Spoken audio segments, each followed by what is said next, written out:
Welcome back, students. Now we're going to continue finishing homework 25. We did an example from the CAMI, or if you're in class, the worksheet part of the homework. Now what we're going to do is we're going to do the analysis questions, the application questions, which are found on a Google form posted on Google Classroom. So we still need to have the assignment. We still need to use Desmos, but now the questions are located on Google Form. It will automatically collect your email address. And then this is whatever block it is for you. Go ahead and type that in. We are doing question number 2. So each question, scenario 1, scenario 2, scenario 3, and 4 is a different section in the Google form. You can skip ahead and do whichever ones you want.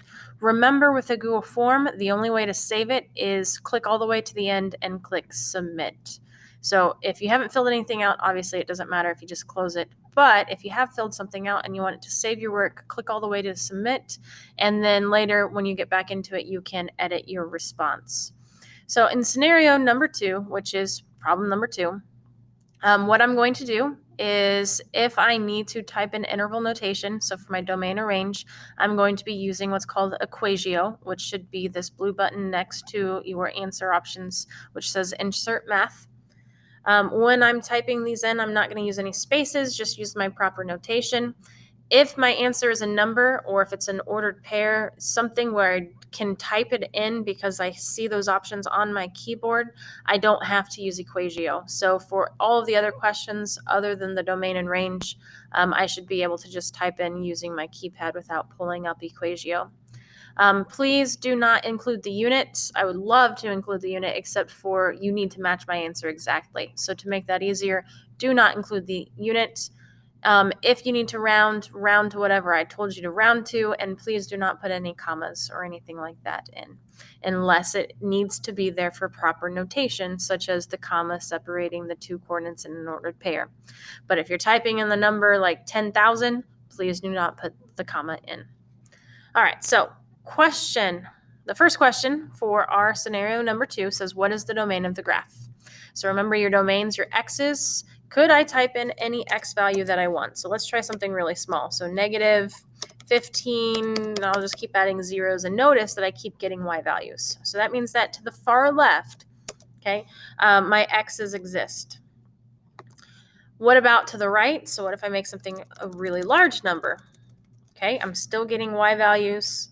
Okay, it's coming out in scientific notation, but I'm still getting y values, which means that it still exists. Okay, remember, for domain, your graph, its domain for any parabola is going to be all real numbers.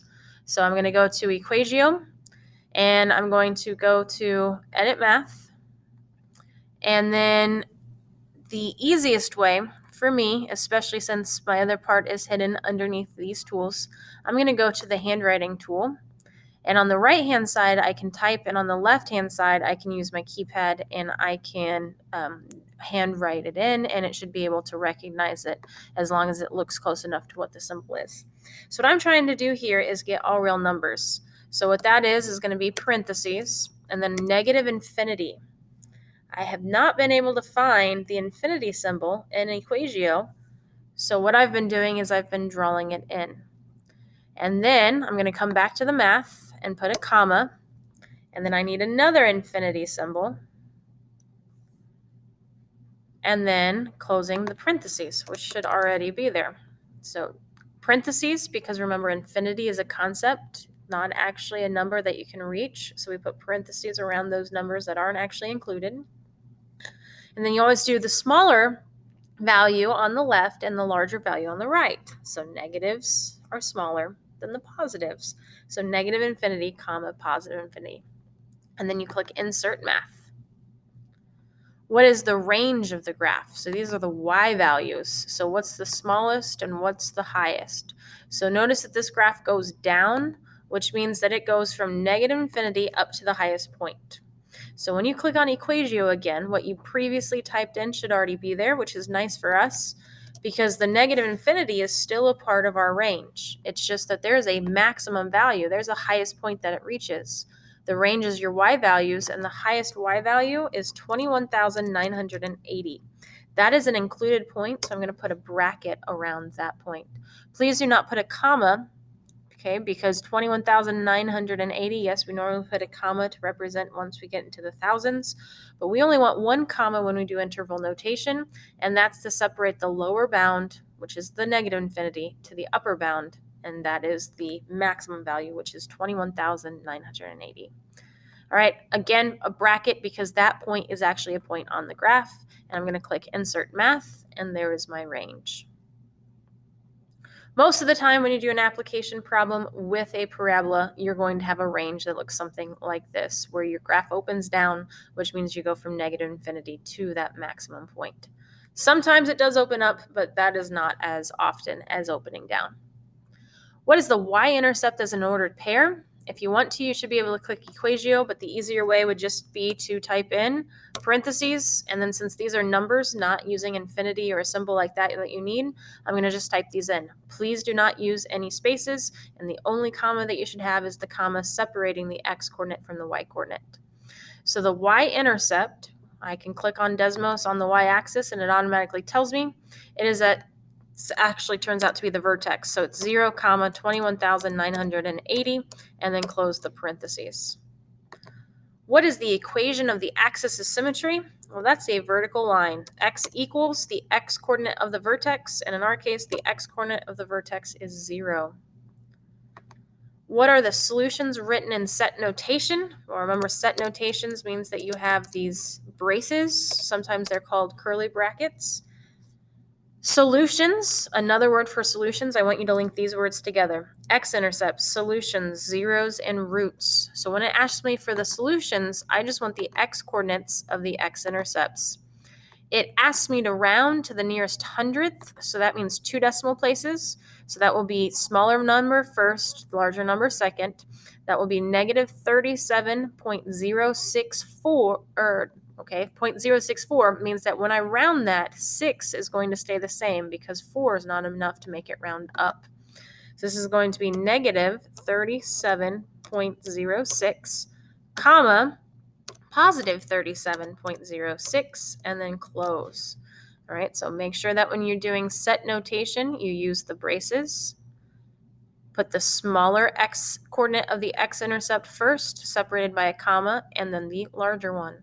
Remember, the most that you can have for solutions or for x-intercepts for a parabola is going to be 2. You can have 0 real solutions, you can have 1 real solution, or 2 real solutions. All right, so in this case, our parabola opened down and it crossed through the x-axis twice, so we have 2 real solutions. The next question, how many feet did he fall in the first 10 seconds? All right, so I actually still have that on my table here. In 10 seconds, it says that he is at the height of 20,380 feet. That's not how far he fell. He started off at 21,980 feet, and now he's at 20,380 feet. So that means there's a difference of 1,600. So he fell 1,600. Again, please do not put a comma in there. And that's how many feet. Also, do not include a unit. Just put the number. But know that the unit would be feet. It just makes it really hard on a Google form to get you to match my answers exactly. Last question for scenario number 2 says, about how many seconds did he fall before reaching the ground? So you have to know on this graph that the ground is represented by the x-axis because that's when the height is 0.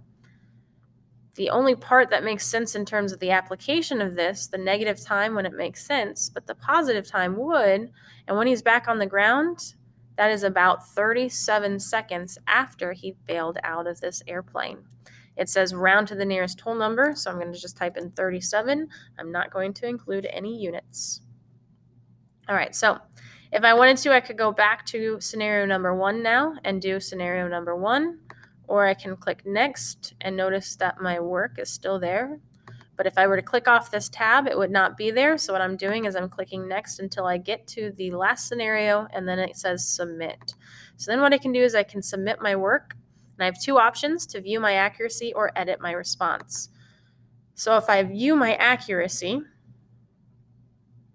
obviously scenario number 1, I didn't do it all. So all of those are X's, those are reds. I didn't get those right. And then scenario number 2, I'm hoping to see all green values. All right, so all green values. Yes, that means I got all of those right. Okay, so then what I would do is I can click out of this, take back to this where it says that I've already responded, and then I can go to edit my response, and I can go back and I can do scenario number 1, scenario number 3, and scenario number 4, which I have not already done. Just a reminder, those can be found on the Kami or on your paper worksheet. Please make sure that you do both parts. Get the graph, get the tables, and then head over to the Google form and analyze and get those turned in on the Google form.